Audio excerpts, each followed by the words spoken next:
سلام عرض میکنم خدمت همراهان کانال فوتبال آنالیز. خیلی خوش اومدید به این ویدیو جذاب و دیدنی.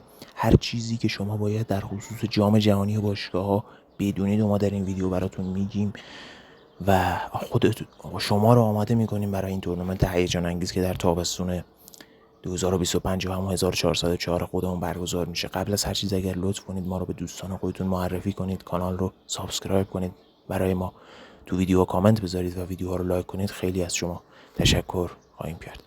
اما بپردازیم به این دور از مسابقات جام جهانی باشگاه‌ها. اولین تورنمنتی که قراره برگزار بشه، هر 4 سال یک بار، یک سال قبل از جام جهانی برگزار خواهد شد با همون فرمت جام جهانی، فقط به این شکل که تیم‌های باشگاهی در اون حضور دارن. سهمیه‌ها به این شکله که تیم‌های برتر هر قاره در 4 سال اخیر، 4 قهرمان اخیر لیگ قهرمانان اروپا، 4 قهرمان اخیر لیگ قهرمانان آسیا و به همین ترتیب با توجه به سهمیه‌هایی که داده شده و یه سری از تیم‌ها با رتبه‌بندی فیفا به این تورنمنت راه پیدا کردن. اما بپردازیم به گروه بندی این مسابقات. ما یه نگاه کلی به گروه بندی می‌کنیم، بعد ریز به ریز وارد جزئیات هر گروه خواهیم شد. در گروه اول اینتر میامی با حضور ستاره‌ای مثل مسی و سوارز در کنار پالمیراس از برزیل، پورتوی پرتغال و الاهلی مصر به رقابت خواهند پرداخت.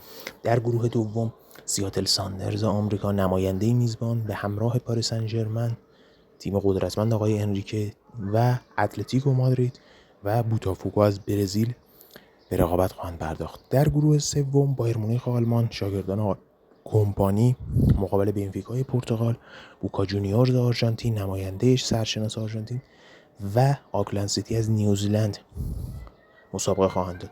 در گروه چهارم فلامینگوی برزیل به همراه چلسی و اسپراتس تونس رقابت خواهند پرداخت. تیم چهارم قرار بود لئون مکزیک باشه، اما به دلایل مشکلات مدیریتی این تیم کنار گذاشته شد و قرار یک مسابقه روز 10 خرداد ماه بین لس آنجلس اف سی و کلاب آمریکا برگزار بشه و برنده اون دیدار بیاد جای لئون مکزیک در این گروه قرار بگیره.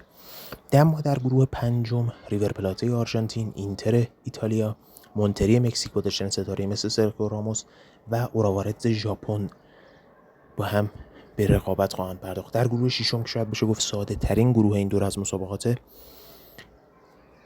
فلومیننزه برزیل، دورتموند آلمان، اولسان هیوندای کره جنوبی که میتونست پرسپولیس در این گروه باشه اگه اون فینال سال 2020 رو پرسپولیس از اولسان میبرد. الان پرسپولیس در این گروه حاضر بود و به همراه ماملودی ساونداونز از آفریقای جنوبی با هم به رقابت و جنگ میپردازن تا دو تیم صعود کننده رو مشخص کنن. در گروه هفتم که شاید بشه گفت یکی از گروه سخت این مسابقات، منچستر سیتی شاگردان آقای گواردیولا در کنار یوونتوس ایتالیا بانوی پیر به همراه العین امارات قهرمان فصل گذشته لیگ قهرمانان آسیا و الوداد مراکش مسابقه میدن تا ببینیم تکلیف صعود کننده های این گروه کدوم تیم ها خواهند بود. و اما در گروه 8 که رقابت های جذابی رو خواهیم داشت، رئال مادرید پادشاه اروپا حضور داره، سالزبورگ اتریش که نشون داده بازیکن‌های خوبی در این سالهای اخیر مثل ارلینگ هالند و سوبوسلای رو تحویل جامعه فوتبال داده و باید دید در این تورنمنت چه میکنه. الهلال عربستان به عنوان پادشاه آسیا، جالب، پادشاه اروپا و پادشاه آسیا در یک گروه هستن. این تقابلشون خیلی جذاب میتونه باشه، به خصوص اینکه مسابقه اولشون مقابل هم خواهد بود. به همراه تیم پاچوکای مکزیک، چهار تیم گروه 8 یا گروه آخر مسابقات تشکیل میدن. پاچوکای مکزیک همین چند ماه پیش هم با رئال مادرید بازی کرد در تک مسابقه جام باشگاه‌های جهان. این تورنمنتی که الان میخواد برگزار بشه جام جهانی باشگاه، اون جام باشگاه‌های جهان بود که رئال مادرید موفق شد شکست بده در آذر ماه و مدال طلا و قهرمانی رو به دست بره. اما خب ریز به ریز بشیم در گروه‌ها. در گروه اول خب اینتر میامی با ستاره‌های سرشناسی که داره مثل مسی، سوارز، جوردی آلبا، بوسکت، قطعاً همه نگاه‌ها به سمت این تیم خواهد بود. اما تیم‌های دیگه این گروه هم نمیشه دست کم گرفت. الاهلی مصر خب به عنوان پر افتخارترین تیم قاره آفریقا یکی از تیم‌های خطرناکی هست که در این گروه حاضره. پورتوی پرتغال نشون داده با ستاره‌هایی که داره در چند سال اخیر تیمی بوده که میتونه هر رقیبی رو به چالش بکشه و کار رو براشون سخت کنه و انتظار میره رقابت‌های جذابی رو تماشا کنیم در این گروه. و به همراه تیم پالمیراس برزیل، خوب قهرمان برزیل تیمیه که قدرتمنده و شاید بشه گفت با توجه به شرایط فعلی تیم‌ها شانس اول صعود از این گروه پالمیراس برزیل باشه. اما رقابت تورنمنت شرایطش همیشه متفاوت بوده و قطعا این گروه طرفداران مسی و بارسایی سابق دوست دارن اینتر میامی بتونه قدرت نمایی بکنه و از گروه خودش صعود. اما در گروه دوم خب حضور پاریس سن ژرمن، تیمی که در آستانه کسب سگانه این فصل قرار داره، قطعا نقطه عطف این گروه خواهد بود. آقای انریکه تونسته یک تیم بسیار خوب و جوون و تند و تیز رو آماده کنه برای این تورنمنت. اما در کنار پاریس سن ژرمن تیم خوب آقای الچولو یا همون سیمونه خودمون در اتلتیکو مادرید هم نباید دست کم گرفت. جدال این دو تیم میتونه در این گروه جذاب باشه، به خصوص اینکه بدونید بازی اول این گروه بازی پاریس سن ژرمن و اتلتیکو مادرید خواهد بود که تقابل خیلی جالبی شاید بشه گفت برای سرگروهی خواهد بود. دو تیم دیگه این گروه خب بوتافگوی برزیل هم تیمی نیستش که دست کم گرفته بشه و میتونه خطرناک ظاهر بشه، اما به نسبت پاریس سن ژرمن و اتلتیکو در رده پایین‌تر قرار داره. و تیم بعدی سیاتل ساندرز که شاید بشه گفت ضعیف‌ترین تیم این گروه، نماینده کشور میزبان که باید ببینیم در رقابت با سایر تیم‌های این گروه چه خواهند کرد.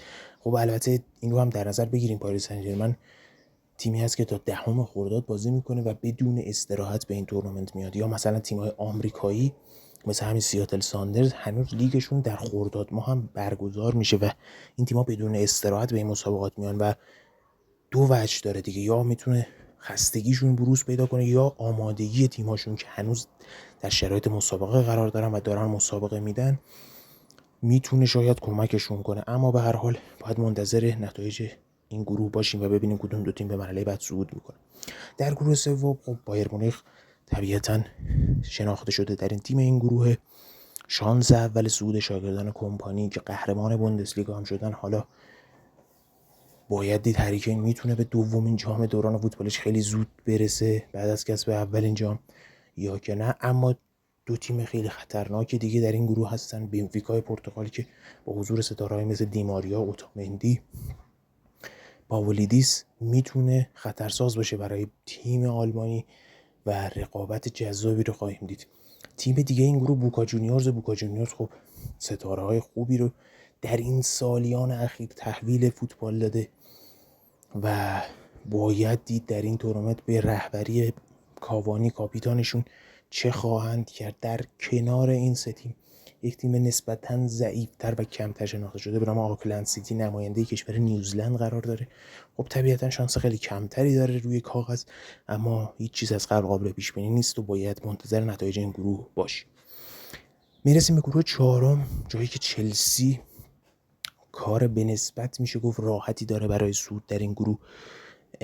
گروه و قرعه خوبی به شیرهای لندن رسیده، جایی که قراره در کنار اسپراتس تونس، نماینده آفریقایی کشور تونس و تیم فلامینگو از برزیل به رقابت بپردازه به همراه برنده دیدار لس آنجلس اف سی و کلاب آمریکا. همونطوری که عرض کردم قرار بود لئون مکزیک در این گروه حاضر باشه، اما به دلیل مشکلات مدیریتی این تیم از مسابقات کنار گذاشته شد و یک تک پلی آف روز 10 خرداد برگزار میشه بین لس آنجلس اف سی و کلاب آمریکا و برنده اون دیدار به این گروه راه پیدا میکنه. طبیعتا چلسی خیلی شانس بالاتری در این گروه داره و شانس دوم قطعا مار فلامینگوی برزیل خواهد بود که فرصت اینو داره به عنوان تیم دوم و یا حتی رقم زدن شگفتی و بردن چلسی به عنوان صدرنشین این گروه راهی دور بعد یا دور حذفی بشه. اما همونطوری گفتیم فوتبال جذابیتش به همین غیر قابل پیش بینی بودن هاست و باید منتظر نتایج این گروه هم که گروه دی مسابقات محسوب میشه باشیم. میرسیم به گروه پنجم مسابقات، جایی که اینتر ایتالیا با هدایت آقای اینزاگی، البته باید دید تا اون زمان آقای اینزاگی روی نیمکت این تیم خواهد نشست یا نه، چون صحبتایی هست که قراره به الهلال عربستان منتقل بشه و فعلا هم در فینال لیگ قهرمانان اروپا حاضر هستن در مقابل و در کنار تیم‌های اوراوارتز ژاپن، ریور پلاته آرژانتین و مونتری از مکزیک که سرخیو راموس کاپیتانش است به رقابت و جدال خواهند پرداخت، جایی که طبیعتا شانس اینتر بالاتر از سایر تیم‌هاست. اما ریور پلاته نماینده کشور آرژانتین رو اصلا نمیشه دست کم گرفت. اوراوارد ژاپن هم نشون داده همواره تیم خطرناکیه. کلا تیم‌های ژاپنی عملکرد خوبی داشتن، چه خود تیم ملیش چه تیم‌های باشگاهیش در تورنمنت‌ها، و باید منتظر عملکرد این تیم ژاپنی در این دوره از مسابقات باشیم. اما میرسیم به گروه ششم مسابقات. شاید بشه گفت روی کاغذ راحت ترین گروه این دوره از مسابقات، جایی که دورتموند نماینده اروپایی از کشور آلمان در کنار اولسان هیوندای کره جنوبی، که گفتم اول ویدیو پرسپولیس میتونست جای این اولسان هیوندا باشه اگر اون فینال سال 2020 رو برنده میشد، ولی این اتفاق نیفتاد و نماینده کره جنوبی حالا اینجاست در کنار مملودی سانداونز نماینده آفریقای جنوبی و تیم فلومیننزه از برزیل، که طبیعتا در کنار دورتموند دو تیمی هستن که بیشترین شانس رو برای صعود از این گروه به دور حذفی خواهند داشت. ولی باز هم باید منتظر جدال‌های جذاب این گروه باشیم، نبردهایی که میتونه سرنوشت این گروه رو عوض کنه و یک اتفاق میتونه با یک پیروزی یک شکست کلا معادلات این گروه و حتی هر گروهی میتونه این اتفاقات درش رخ بده و تیم صعود کننده و تیم حذف شده در یک لحظه ممکنه جاشون عوض بشه. اما طبیعتا دورتموند با اون طرفدارای پرشوری که داره که قطعاً به آمریکا خواهند اومد و این تیم رو حمایت خواهند کرد، شانس اول این گروه ها و احتمال زیاد با من صدرنشین راهی دوره بعد خواهد شد. میرسیم به گروه هفتم، شاید بشه گفت یکی از سخت‌ترین گروه‌های این دور از مسابقات، جایی که منچستر سیتی شاگردان آقای پپ گواردیولا که عملکرد بسیار ضعیفی در این فصل فوتبال اروپا داشتن، حالا به دنبال جبران هستن، بتونن در این تابستون یک عملکرد خوبی از خودشون ثبت کنن و قهرمان این مسابقات بشن.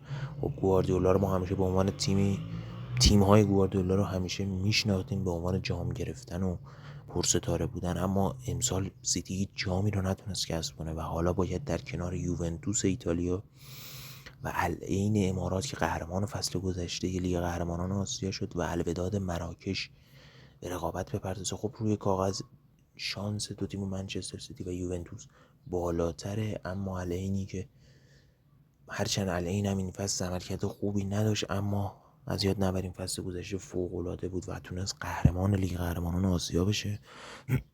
و الوداد مراکش هم به عنوان یکی از نماینده‌های آفریقای جنوبی که عملکرد خوبی داشتن و شاکلهشون بعضیاش برمیگرده به تیم اصلی مراکش که تونستن رتبه 4 جام جهانی رو کسب کنن و این نشون میده اصلا نباید دست کم گرفته بشن و میتونن عملکرد خوب و شگفتی سازی داشته باشن. و به خصوص این که هم یوونتوس هم منچستر سیتی درست اسمای با رسم و پرقدرتی هستن، اما عملکرد جالبی نداشتن در این فصل و ممکنه دچار غافلگیری و شگفتی بشن و حتی از مرحله گروهی این مسابقات هم کنار گذاشته بشن.